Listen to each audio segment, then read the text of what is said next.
So, we were talking about some of the imagery that's being used here in the Song of Songs. Resaka zany tsika momba ny hoe sary izay ampiasan'zareo manambara ny fitiavana. And in chapter 4, there's some pretty unusual images. Eto amin'ny toko fahaefatra dia hitantsika ohatran'ny misy fampiasana sary hafahafa. He says that your hair is like a flock of goats.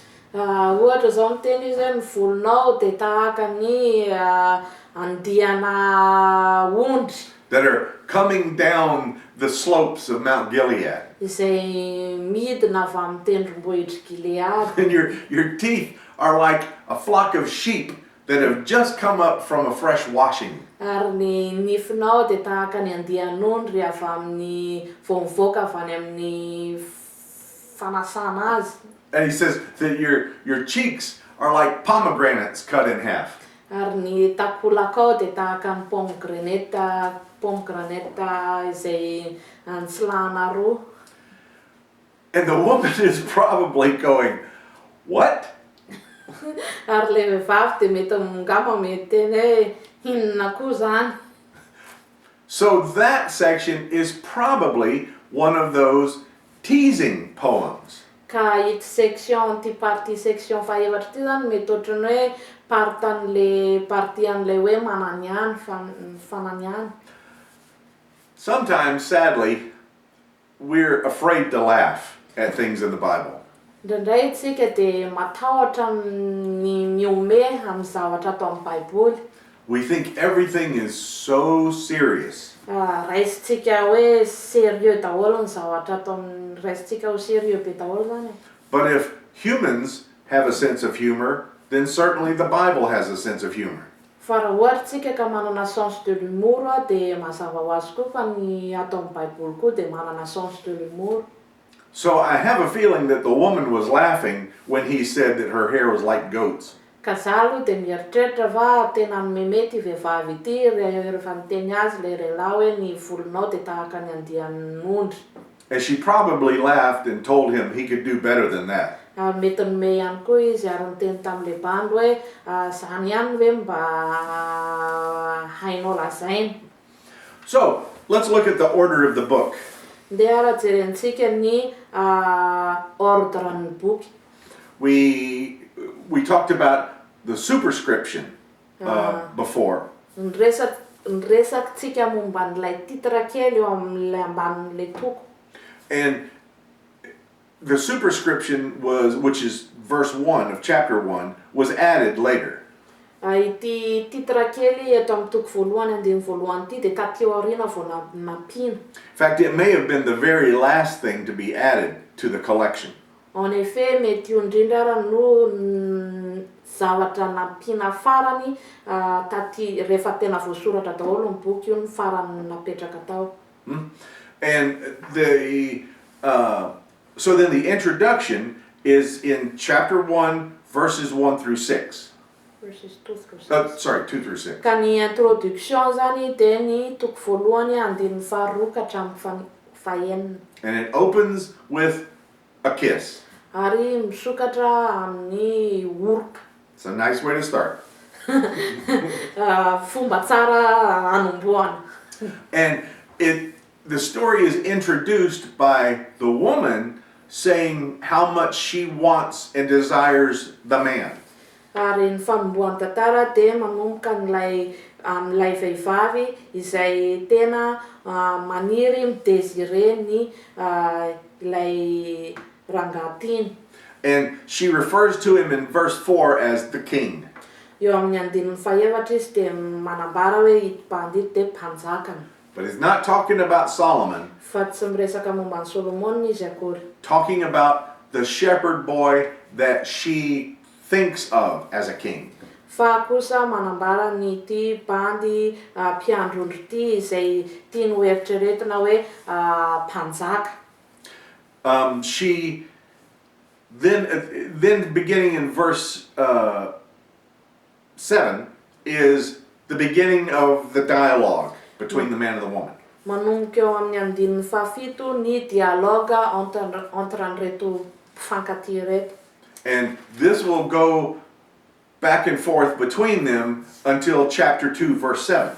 Ary zany de reto dialoga reto de mifandimby katrany amin'ny toko faharoa andininy fahafito.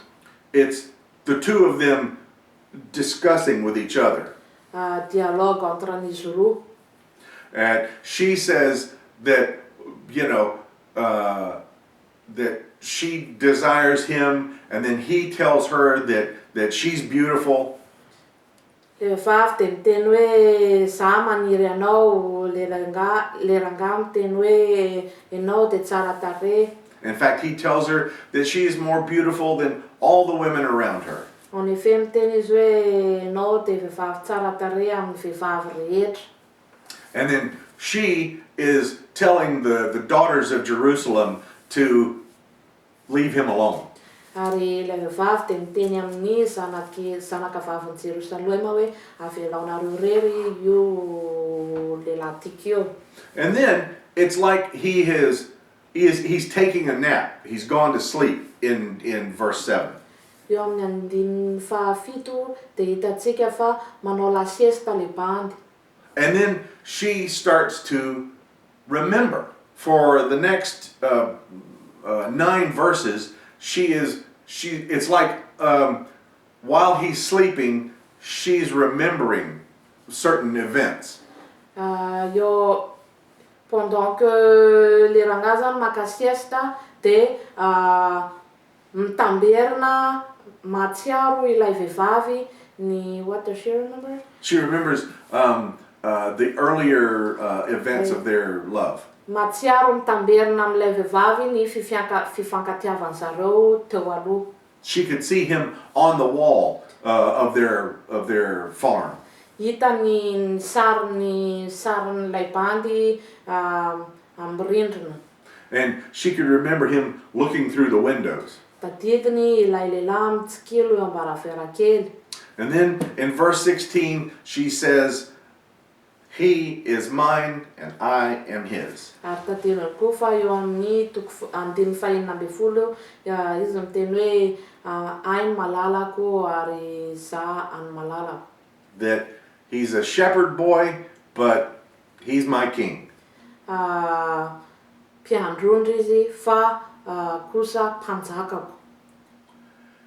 Then in chapter 3, verses 1 through 5, she now is having a dream. Eo amin'ny toko fahatelo andininy voalohany ka hatramin'ny fahadimy de hitantsika indray nofinofin''ilay vehivavy. She says that even in her dreams, she's looking for him. Na de eo amin'ny nofiny aza de mbola mitady sy mikaroka an'ilay bandy foana izy. That in her dream, she looked for him in the streets of the city and couldn't find him. Mikaroka anazy sy mitady anazy maneraka ny cité izy fa tsy mahita anazy. And then in her dream, she finds where he is. Ary tao amin'ny nofiny de hitany indray aizany malalany. Then, beginning in verse 6 of chapter 3, we see Solomon approaching. Eo amin'ny toko fahatelo manomboka eo amin'ny andininy fahaenina ka hatramin'ny faharaiky ambin'ny folo de hitantsika ny procession Solomon. But it's not Solomon. Remember, Fa tsy Solomon akory io fatatio. it is the shepherd boy. Fa lay mpiandrondra. She talks about this great procession of him coming with all these people coming in with him, carrying him on a chair. Miresaka momba n'ilay procession n'ilay malala tiny izay miaraka amin'ny andian'olona maro milanja anazy. But it's actually him, the shepherd boy, coming for the wedding. Kanefany tena marina de ilay mpiandrondro izay tany anatrika ny fanambadiana. And so we get to see the young man and the young woman getting married. De ny hitantsika zany de ilay lahy sy ilay vavy fanamasinana ny mariazy zareo. But then, a lot of times in human relationships, when a man and a woman get married, it's not so romantic anymore. Matetika ny zavahita de rehefa manambady ny lasy ny vavy de après ohatrany tsy romantika intsony. But beginning in chapter 4, this is now a married couple. Manomboka eto amin'ny toko fahaefatra efa couple marié zareo. And their romantic words get even stronger. De ny vocabulaire zareo kanevany de vocabulaire romantique zareo kanevany de matanjaka sy mihamafy hatrany. But it's also where teasing can begin. Eo ihany koa manomboka ny aniany maro samihafa. And so the second dialogue begins in chapter 4, verse 1. Ka ny dialogue faharoa de manomboka eo amin'ny toko fahaefatra andininy voalohany. And it will continue through verse 1 of chapter 5. Ary mitohy zany ka hatramin'ny toko fahadimy andininy voalohany. It's a long dialogue between them. There's a little bit of teasing at first, and then it's this very serious, he says to her that you have just stolen my heart. Mitomboka amin'ny mananiany aloha ilay izy ary avy eo lasa sérieux hoe ozy le bandy ohatra hoe ianao de nahababo ny foko. So now that they're married, they truly get to know each other. Ka zao zany satria efa marié zareo ampivady de lasa vao maika mifankalala bebe kokoa. And they find that they love each other even more than they thought they did. Ary vao maika ary zareo de midécouvrir fa mifankatia bebe kokoa mihoatra noho ny teo aloha azy. And then there is in chapter 5 verse 2 a second dream sequence. Eo amin'ny toko fadimy aniny faharoa indray de misy nofy faharoa indray. And the second sequence is not her afraid that she's going to lose him like in the first dream. Eo amin'ny eto amin'ity nofy manaraka ty zany tary amin'ny nofy voalohany izy de matahotra hoe veriny ilay olo tiny fa eto amin'ny eto amin'ity manaraka ty indray kosa izy eto amin'ny toko fahadimy andiny faharoa ty tsy matahotra hoe veriny malala ny akoho. This is she has looked for him, but she has found him, and it's almost like this is their wedding night. Karoka n'ilay malalany izy ary nahita n'ilay malalany ary ty tahaka ny ohatrany hoe their second wedding you said? Their wedding night. Ary ty toka tahaka ny hoe nuit de noces zareo. And and then starting in verse 2, this dream sequence is she's talking with these daughters of Jerusalem again, daughters of Zion. Hitantsika indray efa miresaka amin'ny zanaka vavin'ny Ziona indray izy eto amin'ny toko fahadimy andiny faharoa. And the daughters ask her, where has your beloved gone?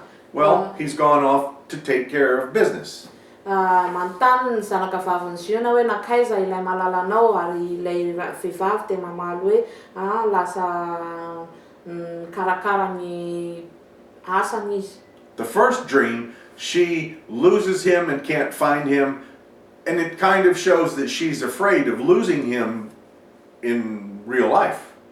Tam'ilay nofy voalohany, very ilay malalany ary matahotra izy fa tena very tanteraka ilay malalany. But in the second dream, she has him, and even when he's gone away, she knows he'll be back. Eto amin'ity nofy faharoa ty kanevany de azy ny malalany ary fantany hoe na de tsy eo aminy ara ilay malalany fantany fa mbola hiverina aminy ihany. Then we have in chapter 6 verse 4 through verse 12, we have a third dialogue between the two lovers. Eo amin'ny toko fahaenina ny fahaefatra ka hatramin'ny roa ambin'ny folo de ahitantsika dialogue fahatelo. And again, he expresses how beautiful she is. Eto dia ilay bandy mi-exprimer ny hoe tsara tarehy niapikanin'ilay vadiny, ilay malalany. Then there's this kind of a strange interlude in verse 13. Eo amin'ny toko fahaenina andrininy fahatelo ambin'ny folo dia ahitantsika interlude somary bizarre. It's a little puzzling what is meant here. Ohatrany somary tahaka ny puzzle ny interpretation izy ity. And somebody is, we're not sure who, is talking to the woman. Misy olona zay tsy fantatsika hoe iza miresaka amin'ilay vehivavy eto amin'ity toko fahaenina andininy fahatelo ambin'ny folo ity. It's like there are some who are wanting to look at her in a wrong way. Ohatrany hoe misy olona hafa, andian'olona maro hafa izay mijery azy ilay ramatoa amin'ny fomba fijery tsy dia tena mazava. And they call her the Shulamite. Ary antsoy zareo izy hoe Solamita. But we're not sure what that means. Tsy haintsika mazava loatra hoe inona ny tena dikan'izay Solamita izay. Unless it's coming from the Hebrew word shalom, which means peace. Raha tsy hoe avy amin'ny teny hebreo hoe shalom izay miteny hoe izay midika hoe fiadanana. So maybe they're saying that she is the one who has brought peace to the man. Ka ngamba mety milaza hoe ito vehivavy ity dia nitondra fiadanana ho an'ny ilay rangahy. So these people, whoever they are wanting to see who this woman is. Ka ireto olona ireto tsy hay hoe izy reto olona reto te ahita hoe iza ary ty vehivavy ity. So in the second part of verse 13, she is answering, why should I make a spectacle of myself? Ka eo amin'ny andininy fahatelo ambin'ny folo eto zany ilay vehivavy dia miteny hoe fa ahoana koa no hanao spectacle amin'ny tenako. Then for a long portion, chapter 7 verse 1 through chapter 8 verse 4 is the fourth dialogue between the two lovers. Eto amin'ny toko fahafito andininy voalohany ka hatramin'ny toko fahavalo andininy voalohany ka hatramin'ny fahaefatra dia ahitantsika ny dialogue fahaefatra amin'ireto mpifankatia ireto. And then she says one more time in verse 10 of chapter 7 that I belong to him and he belongs to me. He desires me. Eo amin'ny andininy fahafolo amin'ny toko fahafito dia hitantsika eto indray ilay vehivavy sy ilay lehilahy miteny hoe ai ny malalako ary malalako dia ai. In the first 5 verses, it's kind of a dance. Eo amin'ny toko fahafito andininy voalohany ka hatramin'ny fahadimy dia karazana dihy no hitantsika eto. And that dance takes shape in the form of this poem. Ary ilay danse na ilay dihy dia maka n'izao forma izao. Because the rhythm of the speech in Hebrew is kind of weaves in and out. Ny rythme amin'ilay teny amin'ny hebreo zany dia ohatra mifampiditra. Then in that verse 10 portion where she belongs to him and he desires her, actually turns around what had been said in Genesis 3:16. Ny eo amin'ny toko fahafito andininy fahafolo hoe lay rangahy midésiré an'ilay vehivavy lasa mifamadika amin'ilay izay voasoratra any amin'ny Genesisy toko fahatelo andininy fahaenina ambin'ny folo. Because back in Genesis 3:16, Satria hitantsika any amin'ny Genesisy toko fahatelo andininy fahaenina ambin'ny folo fa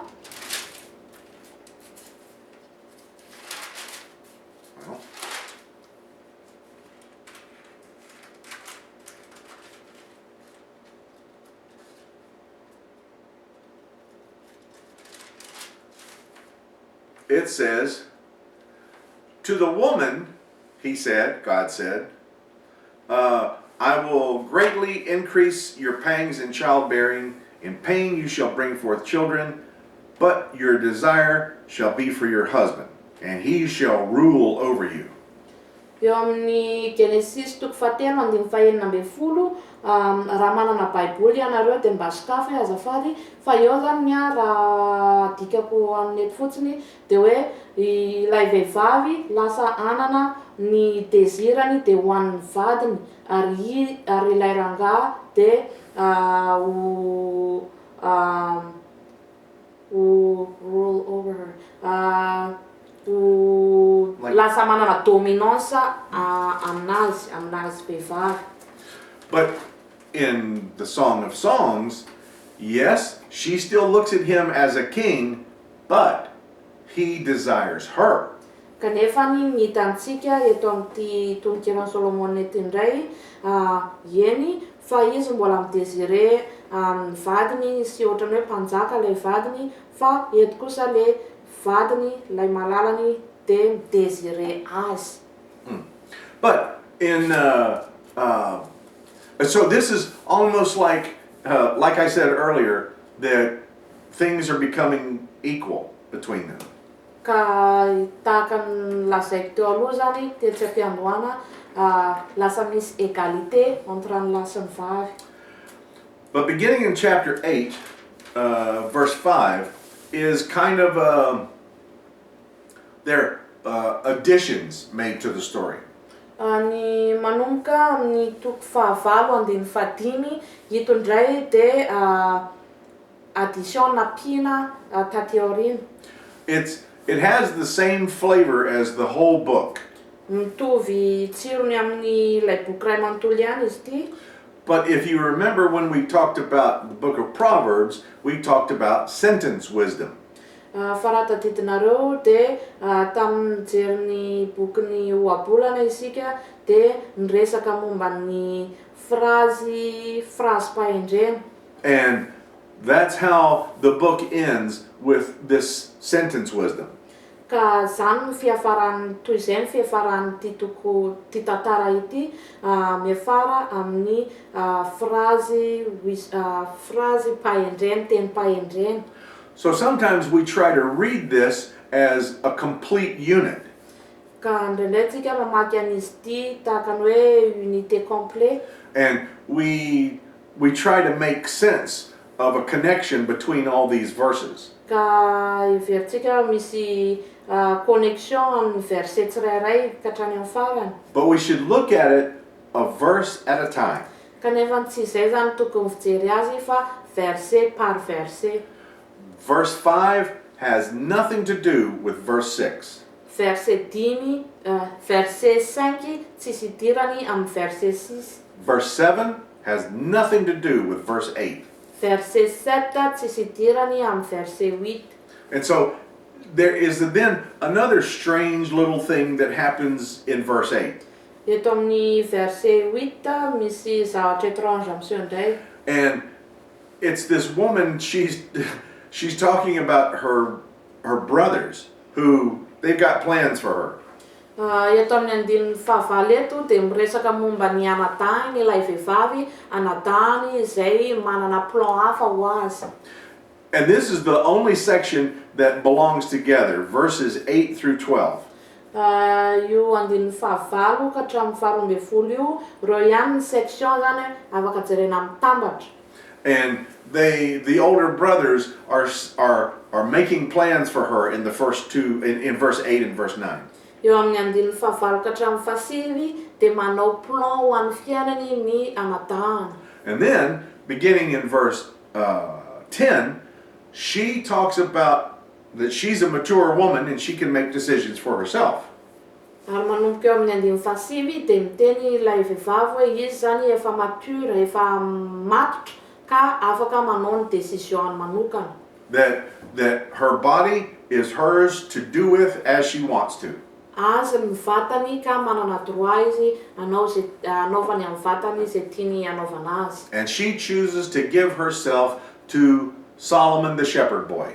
Ary izy dia nisafidy fa hanome ny tenany ho an'ny ilay mpiandrondry Solomon. And then the book ends very nicely with the woman still expressing how much she desires her husband.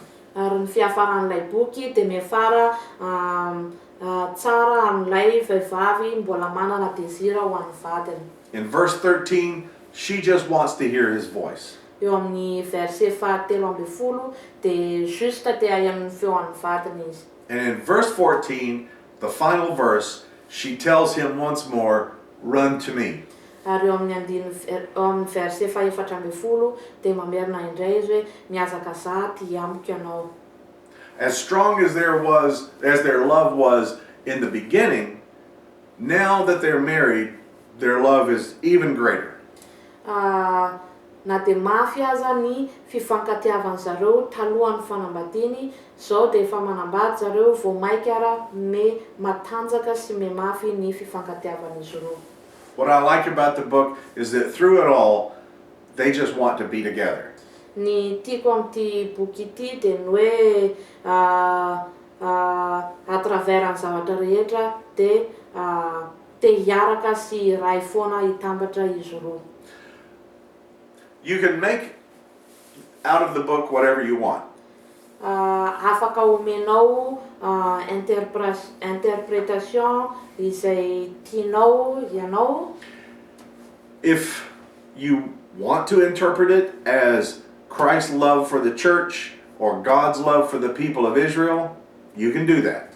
Raha ohatra ka izay ny fahitanao azy hoe fitiavan'Andriamanitra any olon'ilay izy na koa hoe fitiavan'i Kristy any fiangonan'ilay izy, afaka manao an'izay ianao.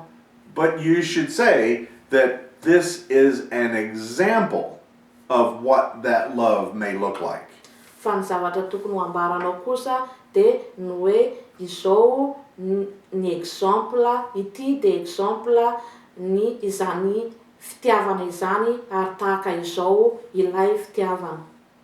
Because never forget, this book was written about two people in love with each other. Satria aza adino fa ity boky ity dia momba n'olona roa izay sy ny fifankatiavany izy roa. That's the end of the class on Solomon. Izay indray ara ny fahataperan'ny lesona amin'ny Solomon. And that's the end of our course on wisdom literature. Ary izay ihany koa ny fiafaran'ny klasitsika amin'ny literatiora pahendrena. Hope you enjoyed it. Engany mba tianareo izany. See you next time. Amin'ny manaraka indray ary.